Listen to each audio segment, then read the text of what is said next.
Subscribe करें और bell दबाएं ताकि कोई खबर रह न जाए।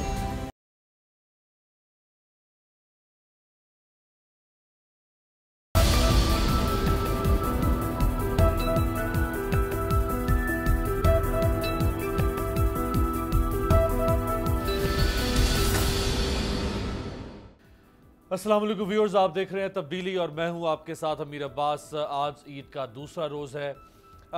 यकीनी तौर पर ना सिर्फ पाकिस्तानी मुआशरा बल्कि दुनिया के तमाम मुआशरे वो कहीं हाकिम में और महकूम में तकसीम हैं, कहीं साहिब सरवत में और ज़रूरतमंद में तकसीम है, कहीं अमीर में और गरीब में, दौलतमंद में और ज़रूरतमंद में तकसीम है।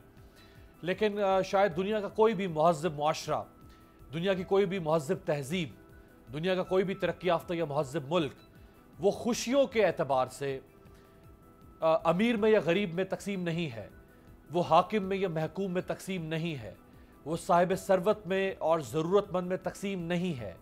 जो खुशियाँ हैं वो किसी भी महज़्ज़ब मुआशरे में अमीर के लिए या गरीब के लिए मुख्तस नहीं होती। खुशियाँ तसव्वुर करके मनाई जाती हैं।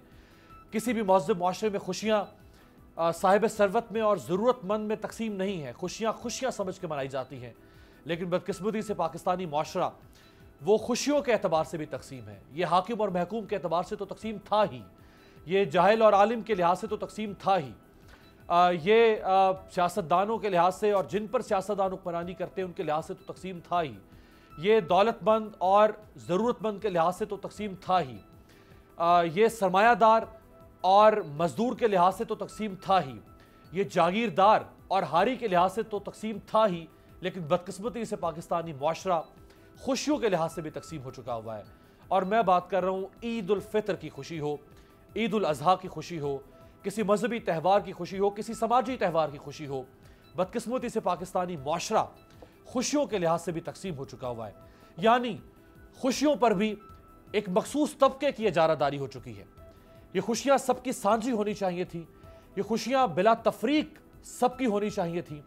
लेकिन खुशियों पर भी कहीं दौलतमंद काबिज़ है, कहीं जागीरदार काबिज़ होगा, कहीं सरमायादार काबिज़ होगा, कहीं हुक्मरान काबिज़ होगा, कहीं साहिब सरवत काबिज़ होगा। और खुशियाँ उनसे छीन ली गई हैं बदकिस्मती से कि जिनका खुशियों पर हक था, बल्कि शायद उनकी बदौलत खुशियाँ उन तबकात में भी तकसीम की जाती हैं या उन तबकात तक पहुँचती हैं जो तबकात आज उन खुशियों पर अपना हक जताते हैं। और ईद उल फितर भी बदकिस्मती से, जो कि इंतहाई खूबसूरत इस्लामी त्यौहार, और आज हम देखते हैं कि पाकिस्तानी मुआशरे में गरीब इस खुशी से महरूम है, हारी इस खुशी से महरूम है, एक ठेले वाला इस खुशी से महरूम है, सड़क पर बैठकर पत्थर कूटने वाला इस खुशी से महरूम है, महकूम इस खुशी से महरूम है, ज़रूरतमंद इस खुशी से महरूम है। क्यों है ऐसा? इस अहम मौजू पर मैं चाहूँगा कि आज बात करें कि ये खुशियाँ सबकी साझी क्यों नहीं हो सकती थी। ईद उल फितर जैसे बड़े महल्लात में मनाई जाती है, उसी तरह घरौंदों में क्यों नहीं मनाई जा सकती थी। मेरे साथ जो इंतहाई खूबसूरत 3 मेहमान मौजूद हैं, आपसे तारुफ करवाते हैं। ना सिर्फ पाकिस्तान के बहुत ही मारूफ और ख़ूबसूरत गुलकार हैं, ना सिर्फ एक समाजी कारकुन हैं, बल्कि अब तो एक सियासतदान भी हैं। जवाद अहमद साहब हमें ज्वाइन कर रहे हैं लाहौर स्टूडियो से, आपका बहुत शुक्रिया। अल्लामा हसन ज़फ़र नकवी साहब, मारूफ आलिम दीन, इस्लामिक स्कॉलर, हमें ज्वाइन कर रहे हैं वीडियो लिंक पे। अल्लामा साहब आपका बहुत शुक्रिया। और रहमान फ़ारिस साहब मारूफ शायर हैं, बल्कि ख़ास तौर पे नौजवानों के बड़े हर दिल अजीज़ और उभरते हुए शायर हैं। रहमान साहब आपका भी बहुत शुक्रिया। जवाद अहमद साहब आपसे आगाज़ करूँगा। आप समझते हैं कि मुआशरा जो है वो तकसीम है खुशियों के लिहाज से? क्यों है ऐसा? होना तो नहीं चाहिए था। ईद उल फितर जैसे मेरी है, जैसे आपकी है, उसी तरह से हर आदमी की होनी चाहिए थी। आप बिल्कुल ठीक कह रहे हैं। आपका जो आपने इंट्रोडक्शन दिया है ना पूरे प्रोग्राम का, मेरा ख्याल है कि आपने तो दरिया को कूज़े में बंद कर दिया है। हम जिस पाकिस्तान में रहते हैं ये वैसे ही 2 किस्म के लोगों का पाकिस्तान है। एक वो लोग हैं जो बिल्कुल गरीब हैं, उनमें लोअर मिडिल क्लास तक हम चले जाएंगे, वर्किंग क्लास से लेके लोअर मिडिल क्लास तक, मैं अगर सेग्रीगेट करूँ इस तरह लोगों को।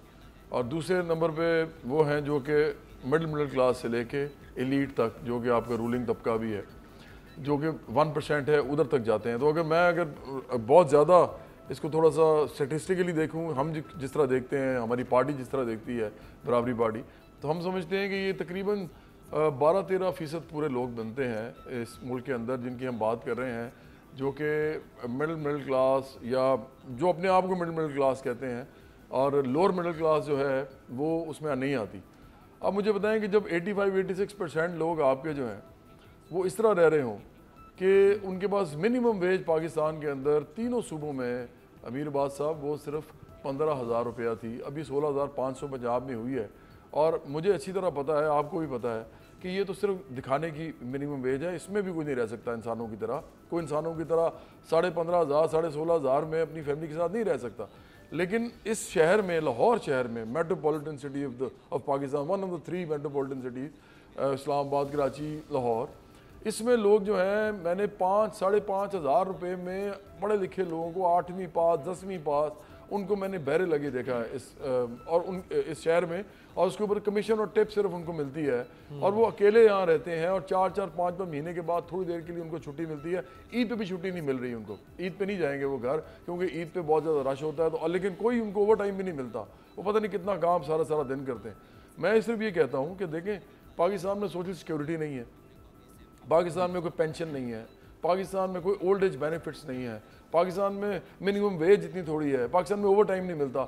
मुझे सिर्फ ये पूछना है साहब इक़्तिदार लोगों से कि जब ये प्लान करते हैं, कोई भी पार्टी पाकिस्तान की पॉलिटिकल पार्टी, जब वो बाहर आती है अपने मैनिफेस्टो लेके, अपनी वो कहते हैं ना एजेंडा लेके, इलेक्शन का प्रोग्राम लेके, तो क्या उसमें वो ये रखते हैं ये बात कि इतने लोगों की जो बेसिक नीड्स हैं उनको पूरी करने के लिए कौन से रेडिकल स्टेप्स लेगी गवर्नमेंट जो है? हमें तो आखिरकार वही मिलता है कि फॉरेन डायरेक्ट इन्वेस्टमेंट किस तरीके से आ जाए, बाहर से हम कर्जे लें, किसी से लोगों के सामने हाथ फैलाएं, या हम ये करें कि इस मुल्क के अंदर जो 2, 4, 5, 6 जो लोग इंडस्ट्रियलिस्ट हैं, हम उनको कहें जी आप थोड़ी सी इंडस्ट्री को और लगाइए, किस तरीके से मुराद लीजिए हमसे, वो फिर भी नहीं करते। सारा पैसा आपको लैंड माफिया, शुगर माफिया, इस मुल्क में जितने वाटर माफिया, उनके पास पैसा पड़ा हुआ है, मुंजमद पैसा पड़ा हुआ है, आपकी रियल एस्टेट में भी पड़ा हुआ है, स्टॉक एक्सचेंज में भी पड़ा हुआ है, कोई उनको हाथ डालने वाला नहीं है। अगर नवाज शरीफ साहब और शहबाज शरीफ साहब सिर्फ मसला थे, या आसिफ ज़रदारी साहब और ये जो बिलावल ज़रदारी साहब या भुट्टो ख़ानदान सिर्फ मसला थे इमरान खान साहब का, तो वो तो उन्होंने मसला हल कर दिया। मुझे बताएं पनामा में जो इतना बड़ा उन्होंने शो डाला, जिसके उन्होंने 35 पंक्चर जैसा झूठ भी बोला, सारे सबके सामने कहा जी वो तो सियासी बात थी, सियासी बात कहा इमरान खान साहब ने, हर किस्म का वो झूठ बोलते रहे। तो मुझे बताएं कि उसके बाद उन्होंने अब किया क्या है? पनामा वाले लोग किधर गए? इस मुल्क के अंदर जो 1% तबका है जिन्होंने इस मुल्क के सारे वसाइल जो है लूटे हुए हैं, उस वसाइल पे कब्जा किया हुआ है, जिस तरह आपने अपने इंट्रो में भी कहा, वो सारे वो इंजॉय कर रहे हैं कि नहीं कर रहे? उन्हीं में से बहुत से लोग कैबिनेट में भी बैठे हैं, ऐसे लोग भी हैं जिन पे करप्शन के इल्ज़ाम हैं। वो जो मर्जी दिल करता है इमरान खान साहब करी जा रहे हैं, वो क्यों करी जा रहे हैं ये सबको मालूम भी है। तो मैं ही समझता हूँ कि इस मुल्क के अंदर खुशियाँ जो हैं वो सिर्फ और सिर्फ ये 12-13% लोगों के लिए रह गई हैं। और उसमें भी आपको बात बताऊँ, ये बड़ी अलार्मिंग बात है। अभी एक बहुत बड़ा ब्रांड है पाकिस्तान में, मर्डर नेशनल है, मेरा उनके साथ कुछ ताल्लुकात इस तरह रहे एक ज़माने में कि मुझे पता है कि वो जब बेचते हैं चीज़ें तो वो किस तरह देखते हैं चीज़ों को। मेरे दोस्त फ्रेंचाइजी भी हैं उसके। तो अभी रिसेंटली उन्होंने मुझे बताया कि जो ईद की जो शॉपिंग है उसमें मिडिल क्लास क्योंकि उनके कपड़े ख़रीदती है, उनकी सेल्स में बहुत ज़्यादा जो है वो कमी आई है। इसका मतलब पता क्या है कि मिडिल क्लास भी बाकायदा हिट हुई है। जो महंगाई इतनी ज़्यादा हुई है, ये जो गैस, बिजली, पेट्रोल जो है वो हिट हुई है, वो कपड़े खरीदने लोगों ने बंद कर दिए हैं। मुझे बताएं अमीर, आप मुझे एक बात बताएं, पहले लोग, गरीब लोग तो रोटी भी नहीं सही खाते, तो लस्सी के साथ रोटी खा रहे हैं हमारे देहातों में। बिल्कुल। लेकिन क्या मिडिल क्लास जो है, जो 12-13% में कह रहा था, अगर वो अपने कपड़े खरीदने से इज्तनाब करेगी ईद उल फितर के लिए, तो वो फिर बहुत मैं आपको बताऊं अलार्मिंग बात है। इमरान खान साहब को भी देखना चाहिए, तमाम रूलिंग क्लास को देखना चाहिए। बिल्कुल सही, बिल्कुल सही। अलामा साहब, हम देखते हैं कि जो मसीही हैं दुनिया के तरक्की याफ्ता ममालिक में, या ज्यूज़ हैं, यहूदी, हम बड़ी तनकीद करते हैं उनके ऊपर, लेकिन आप अमेरिका से लेके यूरोप तक और यूरोप से लेके बाकी तरक्की याफ्ता जो गैर मुस्लिम ईसाई कौमों के मुल्क हैं, हम देखते हैं कि वो उनका ईस्टर है या उनका क्रिसमस है, जो उनके ऐसे मजहबी त्यौहार हैं, इसके अलावा भी वो चाहे उस मुल्क का सदर है या चाहे उस मुल्क का हारी है, कोई फ़र्क नहीं है, वो उन खुशियों को बराबरी के साथ मनाते हैं। लेकिन बदकिस्मती से आप पाकिस्तान से लेके अफ्रीकी मुस्लिम ममालिक और अफ्रीकी मुस्लिम ममालिक से लेके तक मशरिक़ वस्ता के मुस्लिम ममालिक तक भी देखें तो ईद उल फितर जैसी खुशियाँ भी वो दौलतमंद में और गरीब में तकसीम होकर रह गई। बिस्मिल्लाहिर्रहमानिर्रहीम। मेरे भाई, अभी हमारे बिरादर अजीज़ जवाद साहब ने बड़े हुस्न ज़न से काम लिया और इन्होंने खुशहाल तबके को 12-13% में तकसीम किया। मैं कहता हूँ ये इनका हुस्न ज़न है, बहुत अच्छे इंसान हैं, ये सोशल वर्कर भी हैं, पॉलिटिकल वर्कर भी हैं, इन्हें 12-13% किया। मेरी नज़र में तो ये तादाद भी बहुत ज़्यादा है। मौजूदा सूरत हाल में तो शायद 5-6% से ज़्यादा खुशहाली हमें नज़र नहीं आती। मैं पहले आपको ईद का पस मंज़र बता दूँ कि ईद का पस मंज़र है क्या, ताकि फिर हमें मालूम हो कि ये जो हमारे यहाँ तबक़ाती निज़ाम है ना, हमें नीम जागीरदाराना और नीम सरमायादाराना निज़ाम में जो रहते हैं, लूट खसूट का जो निज़ाम है माशरा, ये फ्यूडल लॉर्ड्स और सरमायादार इंडस्ट्रियलिस्ट जो हम पर मुसल्लत हैं, दूसरों के एजेंट बन के जो सारे अवाम के हुकूक़ हड़प किए जा रहे हैं, चंद 2-3% लोग, ये तो बाद में बात करेंगे। पहले हम बताएं कि ईद है क्या। देखिए यसरब यानी मदीनतुल मुनव्वरा पहले यसरब था। हाँ। तो यहाँ 2 दिन हुआ करते थे साल में, यही 2 दिन जिनमें लोग लहू लाभ, खेल तमाशे, मेले, उदम हंगामा करते थे और बड़े लोग जो थे वो शराबों में पड़े रहते थे, सरमायादार लोग। तो जब ये इस्लाम आया यहाँ मदीने में हुजूर तशरीफ़ लाए, तो आपने इन दोनों दिनों को बदला, अल्लाह के हुक्म से ईद का दिन करार दिया। यकुम शवाल को आपने ऐलान किया कि यकुम शवाल ईद उल फित्र है और 10 ज़िलहज जो है वो ईद उल अज़हा, और आपने उस दिन लोगों को पाबंद किया कि इंसान नए कपड़े भी पहने, यानी लिबास भी नया पहने, नमाज भी पढ़े, अल्लाह की इबादत कर। पाबंद किया कि जो तुम्हारे मुआशरे के गरीब लोग हैं, ये बेहतरीन मौका होता है कि अल्लाह की राह में उनके सिर्रन व ऐलानियन, यानी चाहे पोशीदा तौर पे चाहे ज़ाहरी तौर पे उनकी मदद की जाए, और कोई ऐसा ना हो मदीने में कि जो खुशहाल उस दिन खुशी ना मनाए। और आप खुद इसी तरह से अपने नवासों को, अपने बच्चों को इमाम हसन इमाम हुसैन अलैहिस्सलाम को नया लिबास पहना के अपने साथ मस्जिद नबी ले जाते थे, बाज़ार की सैर कराते, तो लोगों को हुक्म देते थे कि आज के दिन अपने बच्चों के लिए नए लिबास बनाओ। और इसका मतलब ये होता था कि जब किसी के पास नहीं है तो जो सरमायादार, जो बड़े लोग थे वहाँ के मदीने के, वो पाबंद थे, पाबंद हो जाते थे कि तुम्हारी ईद नहीं है उस वक्त तक जब तक तुम्हारे पड़ोस में कोई बेचारे गरीब है और अपने बच्चों के कपड़े नहीं बना सकता। क्या बात। हमें देखना यह है कि ये ईद वो है जो पैगम्बर खत्मी मरतबा सल्लल्लाहु अलैहि वसल्लम ने बताई, ये अल्लाह ने बताई ईद के 2 दिन, ताकि इस दिन इंसानियत खुलकर बाहर आए। वो जो 1 महीने रोज़े आपने रखे, रोज़े का नतीजा कुरान बताता है कि लअल्लकुम तत्तकून, ये इसलिए तुम पे फ़र्ज़ किए गए हैं ताकि तुम तकवा और परहेज़गारी की ज़िंदगी इख्तियार करो। हमारे यहाँ होता है कि चांद रात को ही पता चल जाता है कि किसने कितना तकवा हासिल किया इन रोज़ों से, कितनी उसकी कैरेक्टर में तब्दीली आई है और क्या वो ज़िंदगी में आगे बढ़कर। रोज़े का सबसे पहला इनाम ये होता है कि 29 के बाद उसकी पहली ज़िंदगी और बाद की ज़िंदगी में फ़र्क आ जाना चाहिए। लेकिन हम ये देखते हैं कि मैं आपसे शेयर करना चाह रहा हूँ अमीर हैदर, एक बहुत बड़ा अलमिया है ज़िंदगी का, जो मैंने खुद उसका मुशाहिदा है कि उसके बाद से बहुत सारी चीज़ों को मैंने ध्यान में रखा। बहरहाल अल्लाह मुझे तौफीक दे और सबको तौफीक दे। मैं आपको बता रहा हूँ कि चांद रात ऐसी रात होती है कि जिस दिन सभी ऊधम हंगामे कर रहे हैं ना, शोर मचा रहे हैं और खुशियाँ मना रहे हैं, उस दिन कितने ही लोग, हज़ारों लाखों लोग ऐसे होते हैं जो दर दर फिर रहे होते हैं, कोई ऐसा दरवाज़ा ढूंढ रहे होते हैं जहाँ कोई कर्जा देने वाला हो, इतना कर्जा देने वाला हो कि वो बेचारे घर जाने से पहले अपने बच्चों के लिए एक जोड़ा, सिर्फ 1 जोड़ा ले ले, ताकि उनके बच्चे भी ईद के दिन जब सबके लोग बच्चे नए कपड़े पहने तो उनके बच्चे भी नया जोड़ा पहन सके। हम ऐसे जालिम मुआशरे में रहते हैं कि हमारे हुक्मरान हमें तकवा का दर्स देते हैं, हमें कहते हैं कि सब्र करो, हमें कहते हैं कि महंगाई हो रही है बाद में ठीक हो। जो हुकूमत आती है ना, वो ये कहती हुई आती है, पिछले वालों पे इल्ज़ामात डालती हुई कि पिछली की वजह से हम भुगत रहे हैं, पिछले की वजह से हम भुगत रहे हैं। ये सुनते सुनते मेरी 60 साल की उम्र हो गई, कभी वो दिन नहीं आया कि कोई ये कह सके कि हम तुम्हारे हालात बदलेंगे। जो आता है उसके पास बेहतरीन बहाना होता है पिछले। अभी इस ईद पर भी मैं देख रहा हूँ कि लोगों का क्या हाल हुआ है, किस किस तरह से लोग कहाँ कहाँ किस किस दर पे। हाँ, इसी मुआशरे में, यही पाकिस्तान में बेहतरीन लोग दुनिया में कहते हैं कि सबसे ज़्यादा चैरिटी यहाँ पे होती है। मैंने सुना है, वल्लाह आलम बिस्सवाब, इंशाअल्लाह बिल्कुल सही खबर होगी। तो लोग यहाँ इतना करते हैं, लेकिन फिर भी मैं समझता हूँ कि जितना भी कर लें, हमारे मुआशरे की जो बुनियादी जड़ें, जब हुक्मरान हमारी तवज्जो नहीं देंगे इस गुर्बत को दूर करने पर, ऐसा एक ईद हमारे लिए मुहैया ना करेंगे कि जिसमें हर तबके का फ़र्द मिलकर, नहीं बल्कि गैर मुस्लिम भी हमारे साथ शरीक हो जाए। अल्लाह के बंदो, ये अल्लाह का दीन है, ये मोहब्बत करना सिखाता है। लेकिन हमें ऐसी ईद, हमने जब से होश संभाला है, हम नहीं देख पाते। उस ईद के दिन भी और बकरीद के दिन भी हमें अलमिये देखने को मिलते हैं, क्योंकि हमारा सिस्टम, ये बोसीदा सिस्टम दुनिया भर में ये इसको ख़त्म कर दिया गया। लेकिन हमारे यहाँ ये जो फ्यूडल सिस्टम है, जो जागीरदारी और नीम सरमायादारी निज़ाम है और ख़ानों का निज़ाम है और सरदारों का निज़ाम है, इसने हमको तबाह बर्बाद कर दिया है, जकड़ दिया है। तो हम ऐसी ईद की तवक्को कहाँ से कर सकते हैं जिस ईद में वो गरीब आदमी बेचारा, मजलूम इंसान, वो फैज़ के मुझे 4 मिसरे याद आ गए, शायद उसने किसी ऐसी ही ईद को देखकर कहा होगा कि जब कभी बिकता है बाजार में मजदूर का गोश्त, शाहराहों पे गरीबों का लहू बहता है, आग सी सीने में रह के भड़कती है ना पूछ, अपने दिल पर मुझे काबू ही नहीं रहता है। कभी इन मजदूरों को देखा है, कभी इन कारखाने के मजदूरों को देखा है, कभी इन किसानों को देखा है? नहीं, इनके बच्चों के पैरों में जूती नहीं, ईद कहां से मनाएंगे बेचारे? तो मेरे भाई अलमिया बहुत है, बहरहाल अभी जब बात आगे बढ़ेगी तो और बात भी करेंगे इंशाअल्लाह। बहुत खूब अल्लामा साहब, बहुत खूब, बहुत खूब। रहमान फारिस साहब, अब फैज़ का जिक्र कर दिया अल्लामा साहब ने, तो शायर तो बड़े हसास दिल होते हैं और आपका हाथ होता है लोगों की नब्ज़ों के ऊपर और जज्बात को जिस तरह एक शायर महसूस करता है और फिर उसको अपने अपने अंदाज से बयान करता है।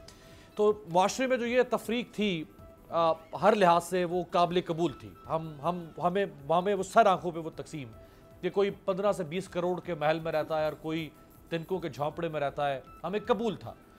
कोई 1.5, 2, 3 करोड़ की गाड़ी में सफ़र करता है और कोई आज भी बलूचिस्तान में, जनूबी पंजाब में गधों पे और ऊँटों पे सफ़र करता है, हमें ये भी कबूल था सर आंखों पे।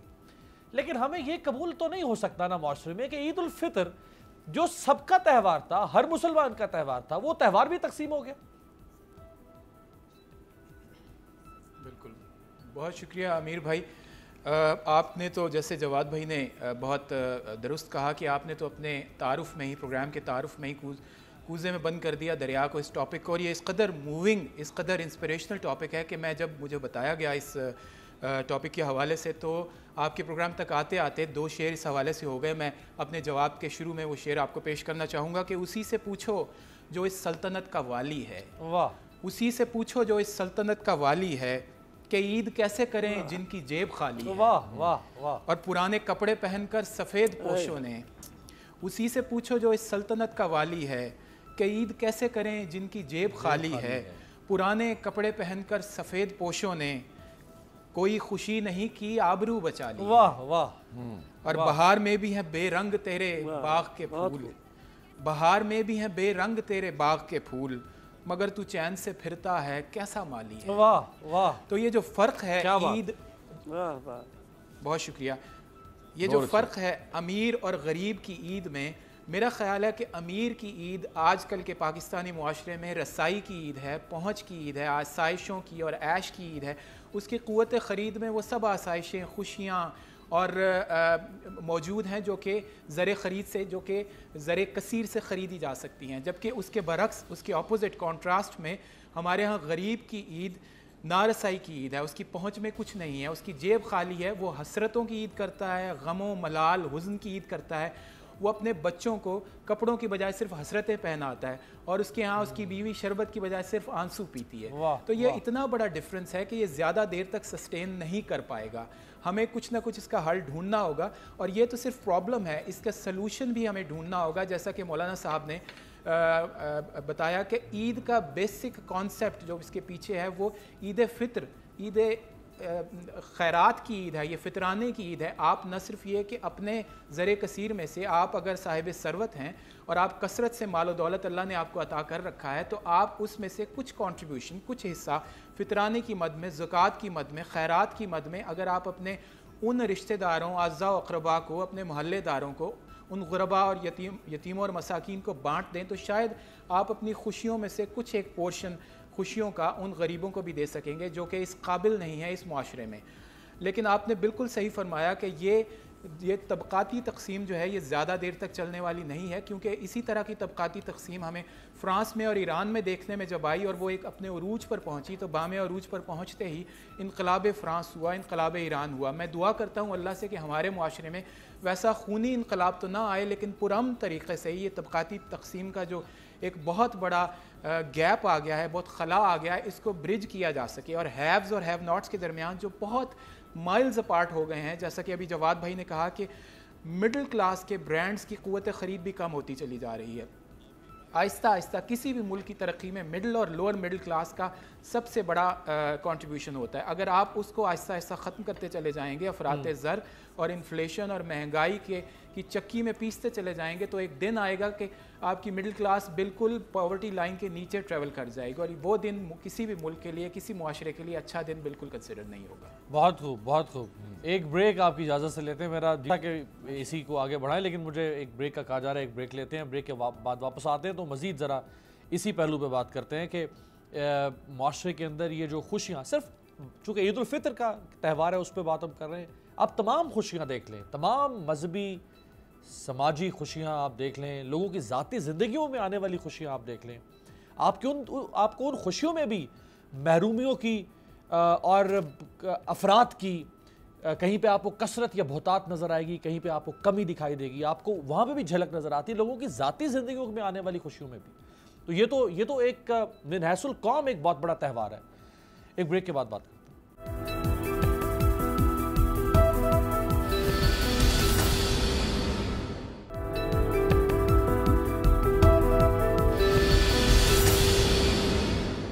ब्रेक के बाद खुश आमदेद। जवाद अहमद साहब, पूरा जो ये माह सयाम या माह रमज़ान गुजरा, हमने देखा कि बड़ी बड़ी महफिलें सजाई जाती हैं इफ्तार के नाम पर। अब तो बाकायदा तौर पे जो सहर का वक्त है, जो सहरी है, उसके लिए भी लोग बड़ा एहतमाम करते हैं। जो पाकिस्तान में 4 स्टार 5 स्टार होटल्स हैं, 2-2.5 हज़ार रुपये से लेके 3,000 से लेके 3,500 रुपये पर हेड तक जो है वो इफ्तारी जो है वो पर पर्सन लोगों ने बड़े बड़े एहतमाम किए। और ये जो इफ्तारी का जो पूरा एक जो तसव्वुर है, मैं चाहूँगा लामा साहब इस पर बात करें बाद में जाके। ये इफ्तारी जो है ये भी अब पब्लिक रिलेशंस का एक इवेंट बन चुका हुआ है। ये भी जो सोशल रिलेशनशिप के लिए इसको इस्तेमाल किया जाए। जो उसका तसव्वुर था वो तसव्वुर भी ख़त्म हो चुका हुआ है कि ये आप रोज़ा रखते हैं, उसके बाद उसका इफ्तार का तसव्वुर क्या है। उसके बाद जब ये ईद है तो जब आपने पूरा माह सयाम जो है, आपको पूरे माह सयाम में ही नज़र आ रहा है कि फ़र्क है। कुछ लोग फुटपाथ पे, आप लाहौर में देखते हैं, हम इस्लामाबाद में देखते हैं कि लोग फुटपाथ पे किस तरह इकट्ठे होते हैं जब किसी जगह पे लोग इफ्तारी बांट रहे होते हैं। तो गरीब किस तरह झपटता है वहाँ पे इफ्तारी लेने के लिए, चंद खजूरें लेने के लिए किस तरह झपटता है। तो जब हमने माह सयाम में ही हशर कर दिया अपने माशरे का, तो फिर ईद पे हमने कहा उसको सुकून देना था। ईद में हमने कौन सी खुशियाँ देनी थी उसे? देखिए, पहली बात तो ये है कि पाकिस्तान के अंदर ना आप कुछ भी कर सकते हैं, आपका जो दिल करे आप करें। अगर आपके पास पैसे हैं, अगर आपके पास पावर है, अगर आप जो है शोहरत याफ्ता इंसान हैं, आप कुछ भी कह दें। लोग बेचारे इतने गरीब हैं, इतने मायूस हैं, इतने महरूम हैं, उनको समझ नहीं आती। वो कहते हैं हाँ जी ये भी हमारा अंदाज़ा है, ये भी हमारा अंदाज़ा है, ये भी हमारा अंदाज़ा है, क्योंकि आपने उनको ना उनको राइट्स दिए हैं, ना उनके कोई इज़्ज़त नफ्स रहने दी है। तो हर आदमी अपना हाथ फैलाने के लिए अब तैयार है। मैं एक छोटा सा वाक़या आपको बताता हूँ। कुछ अर्सा पहले मैं इसी तरह एक चैनल के, ये रमज़ान की बात बता रहा हूँ, मैं चैनल के दफ्तर से निकला कोई रिकॉर्डिंग करके।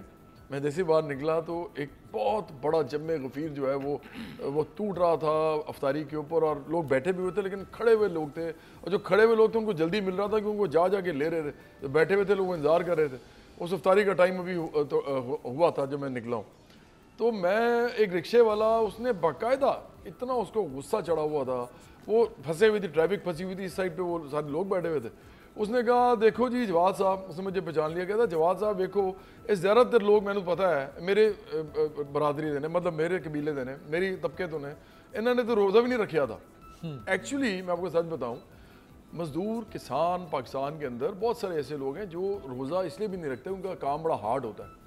लेकिन ये जो आप अफ्तारी की बात करते हैं, मैं आपसे कहता हूँ मेरे साथ शर्त लगाएं, किसी भी टाइम पे आप लंगर कहीं पे भी खोल दें पाकिस्तान के अंदर, लोग आ जाएंगे। आप थोड़ी सी मुनादी करेंगे जी यहाँ पे आपको मुफ्त खाना मिलेगा, लोग पहुँच जाएंगे। गुर्बत इस हद तक शदीद है, लोग समझते हैं कि जो खाना मिल रहा है ना, ये हमारा खाना का पैसे बच जाएंगे, खाना भी खा लेंगे, खाना भी वाफिर मिकदार में खा लेंगे, पेट भर के खा लेंगे। ये पाकिस्तान का अलमिया गुर्बत है असल में सबसे बड़ा, जो लोगों को समझ ही नहीं आ रहा। लोग जो हैं उनकी बाइंग कैपेसिटी नहीं है, ये तो बस अपनी ज़िंदगी घसीट रहे हैं। जिस मुल्क में 2.5 करोड़ बच्चा, आपके प्राइम मिनिस्टर साहब कहते हैं आगे अपनी तकरीरों में 2.5 करोड़ बच्चा से स्कूल नहीं जाता।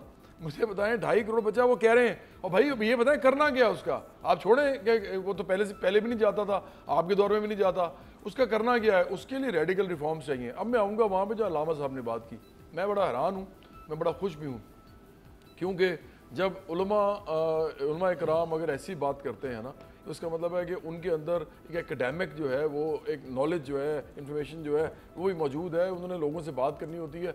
मुझे बड़ा अच्छा लगा उन्होंने फ्यूडलिज्म की बात की। देखिए, पाकिस्तान के अंदर आज भी जागीरदारी निज़ाम पूरी कुव्वत के साथ राइज है। आपके सारे इलेक्शन जो होते हैं ना, या तो हम उस तरह के जागीरदार तो नहीं रहे अब ना, जागीरदार मज़ारे वाला जो मामला था, लेकिन उन जो जहन है ना वो जागीरदार हैं अभी तक।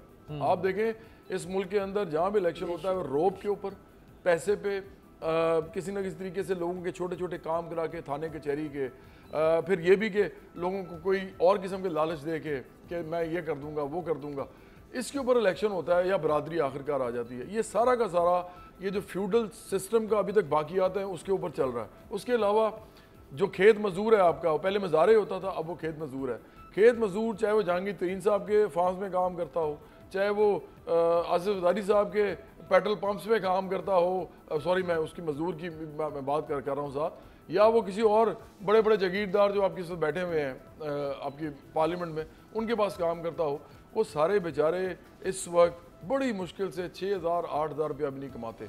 इसीलिए उन लोगों का बच्चा स्कूल नहीं जाता, वो इलाज के लिए उनके पास बेसिक हेल्थ यूनिट तक नहीं है उनके इलाकों में। वो जब कोई मरने वाला होता है ना, उस वक्त उसको शहर के अस्पताल में लेके आते हैं। गुर्बत इतनी शदीद है पाकिस्तान के अंदर कि जैसे अल्लामा साहब ने कहा, ये सारा का सारा इसलिए क्योंकि आपने लैंड रिफॉर्म्स नहीं किए। इस मुल्क में लैंड रिफॉर्म्स हुए ही नहीं।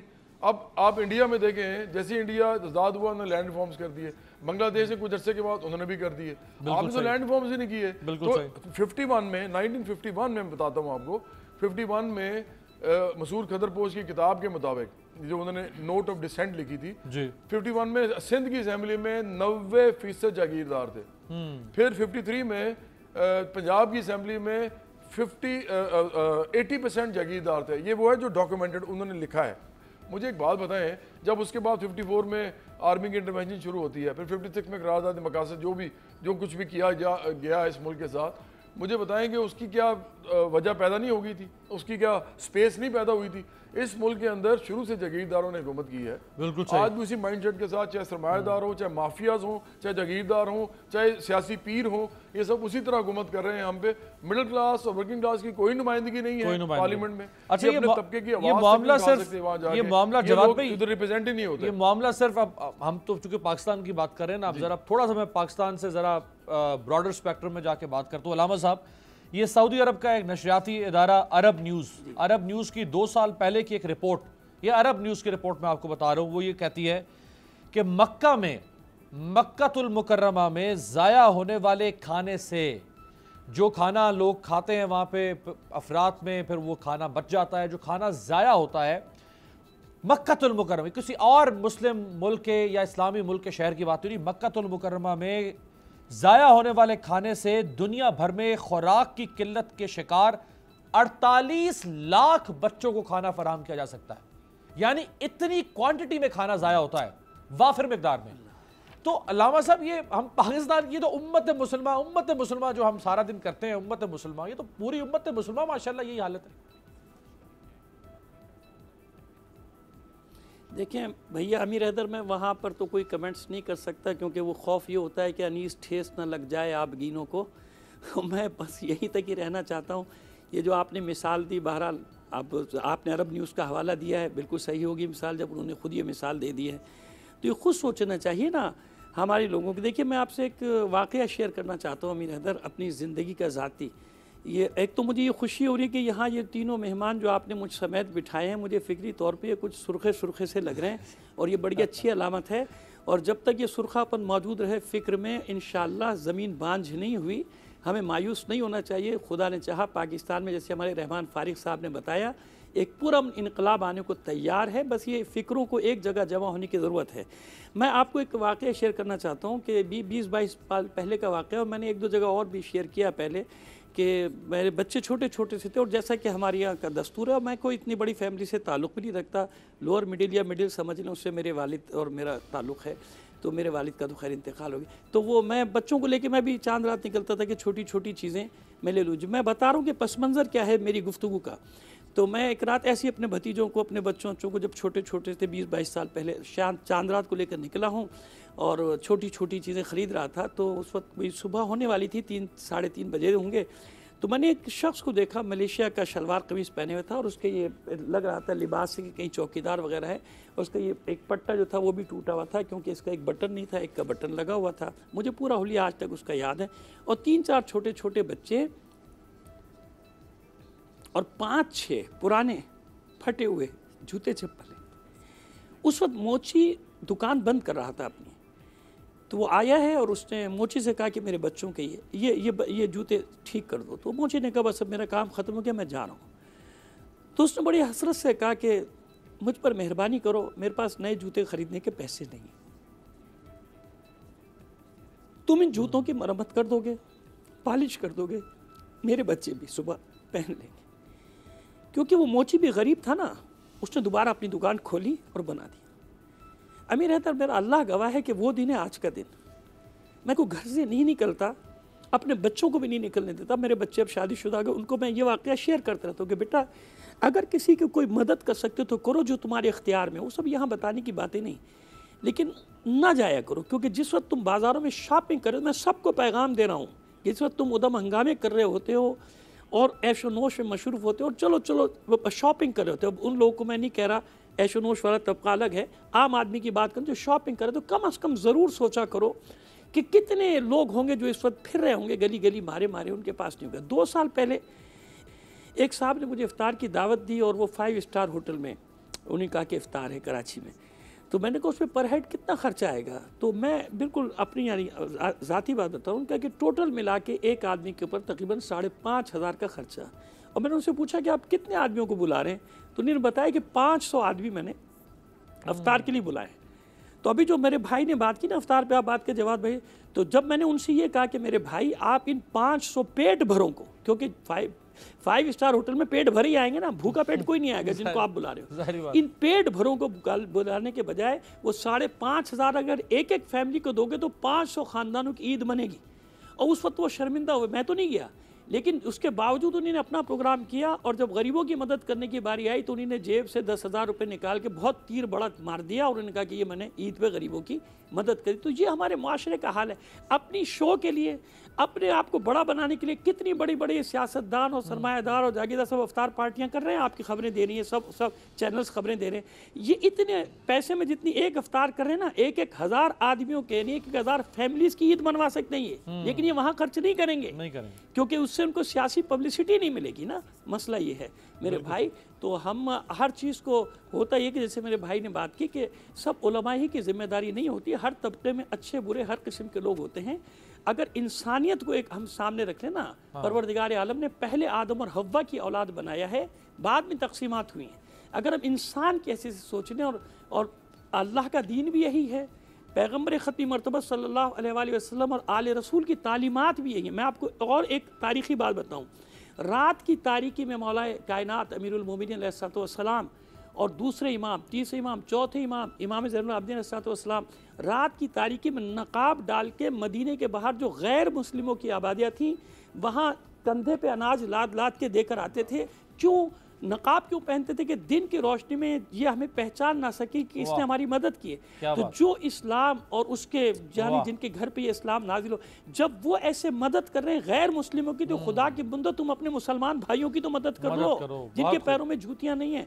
और एक बात और कही थी, ये झिझक कहते जवाद भाई कहते कहते कि वो किसानों की बात करते करते इन्होंने कहा कि वो पेट्रोल पंप पे जरदारी के काम करते हैं। नहीं, आपने बिल्कुल सही फरमाया। मैं उस जगह पे जा चुका हूँ, जाता हूँ कि जहाँ उन्हीं हारियों को, किसानों को लाया जाता है, उनसे पेट्रोल पंपों पर भी काम करवाया जाता है, उनसे अपनी शुगर मिलों में भी काम कराया जाता है और उन्हें तनख्वाह भी नहीं दी जाती, उन्हें कर्जों में रखा जाता है, इस तरह से रखा जाता है। तो मेरे भाई एक ऐसे सिस्टम में रह रहे हैं कि मैं क्या करूँ।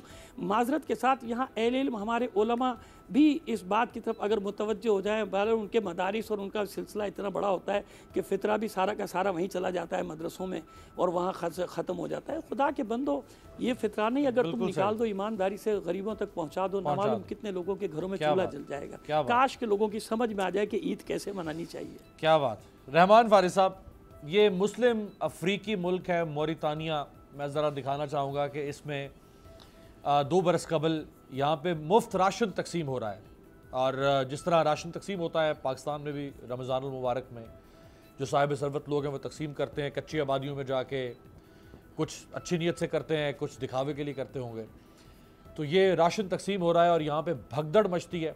गुर्बत क्या का आलम आप देखें कि राशन की चंद किलो राशन लेने के लिए भगदड़ मचती है। 8 औरतें दम घुटने से मर जाती हैं। अब जरा मौरितानिया से कराची में आपको ले आता हूं, जहां पे एक्सपो सेंटर कराची में माह सियाम में मुफ्त राशन मुस्तहकीन में तकसीम किया जाता है। और गुर्बत की हालत यह है, वो चंद किलो का जो राशन का बैग है, जो शायद जिसमें 2 नहीं तो 5 दिन का राशन होगा ज़्यादा से ज़्यादा, उसके लिए कितनी हिर्स है लोगों के अंदर गुर्बत की वजह से कि लोग झपटते हैं और यहाँ पर भगदड़ की वजह से कई औरतें और मर्द जो हैं वो बेहोश हो जाते हैं। तो ये तो रहमान फारिस साहब हालत है। तो फिर वो जो सवाल था मेरा वो तो वही का वही है कि ये ईद जो है वो कैसे सब में बराबर तकसीम हो। अमीर भाई, किस कदर अजियतनाक मंजर होगा कि जब खाने पीने की अशिया के लिए, अशियाए खुरोनोश के लिए लोग इस तरह टूटे पड़ रहे हैं। आप खुद अंदाज़ा लगाइए कि उनके शिकम के खालीपन में क्या तकलीफ़ और क्या दर्द और क्या अजियत होगी कि उन्हें खाने पीने की चीज़ों के लिए अपनी जान तक की परवाह नहीं है। लोग एक दूसरे के ऊपर से एक दूसरे को धक्का दे के, धक्कम पेल से, छीना झपटी के ज़रिए चंद लुक़्मों के खातिर अपनी जानें कुर्बान करने को तैयार हैं। इससे आपको हम सबको अंदाज़ा हो जाना चाहिए कि हमारे मुआशरे में, बल्कि तमाम गरीब मुआशरों में, गरीब और अमीर के दरमियान तबक़ाती तकसीम किस कदर शदीद और तवील हो चुकी है। मैं चूँकि शायर हूँ, मैं अपना माफ़ियुज़ ज़मीर और अपना मुद्दा और अपना मतलब शेर के थ्रू ही बयान कर सकता हूँ। तो एक शेर और सुनिएगा आपके इसी टॉपिक के हवाले से कि फ़कीर से है बड़ी मुख्तलिफ वज़ीर की ईद। वाह वाह। फ़कीर से है बड़ी मुख्तलिफ वज़ीर की ईद, कहाँ गरीब की हसरत, कहाँ अमीर की ईद। वाह। तो यहाँ इस शेर में अमीर से मुराद आप बिल्कुल नहीं हैं। आप तो दर्द दिल रखने वाले अमीर हैं। आपके दिल में खुलूस है और आप उसी तपाक और खुलूस के ज़रिए अपने मुआशरे के गरीबों की मदद करने और इस तबक़ाती तकसीम को पाटने के लिए आपने इतने माशाल्लाह बड़े बड़े लोग यहाँ पर बुलवाए हैं। मुझ नाचीज़ को भी उसका एक हिस्सा बनाया है। तो आप इन अमीरों में कतई शामिल नहीं है। लेकिन बात ये आती है कि हम सब लोग प्रॉब्लम्स तो डिस्कस कर रहे हैं। जैसे अभी अल्लामा साहब ने फरमाया कि इनकलाब भी आने को है। ज़ाहिर है कि हम लोग सब प्रॉब्लम तो डिस्कस करते हैं, सलूशन क्या है, इसका हल क्या है। हमें यही सोचना है कि क्या इस तकसीम को हम किस तरह बग़ैर खून बहाए, बग़ैर उस खूनी इनकलाब को पाकिस्तान में इंट्रोड्यूस करवाए हुए हम इस तबक़ाती तकसीम को ख़त्म कर सकते हैं। मज़दूरों की बात एक बहुत अच्छी पार्टी से ताल्लुक़ भी रखते हैं जवाद भाई। मज़दूरों की उन्होंने बात की तो एक दो शेर मज़दूरों के हवाले से सुनिएगा कि गिनिए तो ज़रा खून पसीने की कमाई, गिनिए तो ज़रा खून पसीने की कमाई, आंसू है मेरे सारे महीने की कमाई। वाह वाह वाह वाह। और रोटी के ताक़ुब में सिसकता हूँ शबो रोज़, रोटी के ताक़ुब में सिसकता हूँ शबो रोज़, है मर्गे मुसलसल मेरे जीने की कमाई। वाह वाह वाह। है मर्गे मुसलसल मेरे जीने की कमाई। ये हमारे मज़दूरों का हाल है, जिन्हें आप हारी कह लें, जिन्हें आप मज़ारे कह लें, जिन्हें आप खेत मज़दूर कह लें, आप उनको जो भी नाम दे दीजिए, पिसना उनका मुक़द्दर है। और वो रोज़गार और अपने रिज़्क़ की तलाश के चक्की के दो पार्टों में इस कदर शिद्दत से पिस रहे हैं और उनका कोई पुरसान हाल नहीं है। तो हम लोग अपने इस कदर स्ट्रॉन्ग मीडिया के थ्रू सब जो अरबाब इख्तियार हैं, जिनके हाथों में डिसीजंस हैं, तकदीरों के फ़ैसले हैं अल्लाह के बाद, उनसे यही गुजारिश करना चाहेंगे कि लेजिस्लेशन में इस तरह का लेजिस्लेशन इंट्रोड्यूस करवाएं जिसके ज़रिए साहिब सरवत, एक तो हमारा ज़ुकात का इस्लामिक लेजिस्लेशन मौजूद है। मौलाना इस बात पे मुझे सेकंड करेंगे कि हमारे इस्लाम की थीम, कॉन्सेप्ट और पूरे का पूरा मकसद व गायत ही गरीबों और अमीरों के दरमियान तीनों मेहमानों ने को ख़त्म करना। और इस तीनों मेहमानों इतना ज़बरदस्त समा बांध दिया प्रोग्राम के अंदर कि काश दामन वक्त में गुंजाइश होती तो मैं इस पर मज़ीद गुफ्तगू करता। वक्त चूँकि ख़त्म हो गया है, मुझे आप तीनों मेहमानों का शुक्रिया अदा करना होगा। जो सॉल्यूशन की बात की, इंशाल्लाह किसी और नशिस्त में इसी उन्वान से ज़रा बात करेंगे कि इस तफरीक का हल क्या निकाला जा सकता है तफरीक को ख़त्म करने के लिए। बहुत शुक्रिया तमाम मेहमानों का।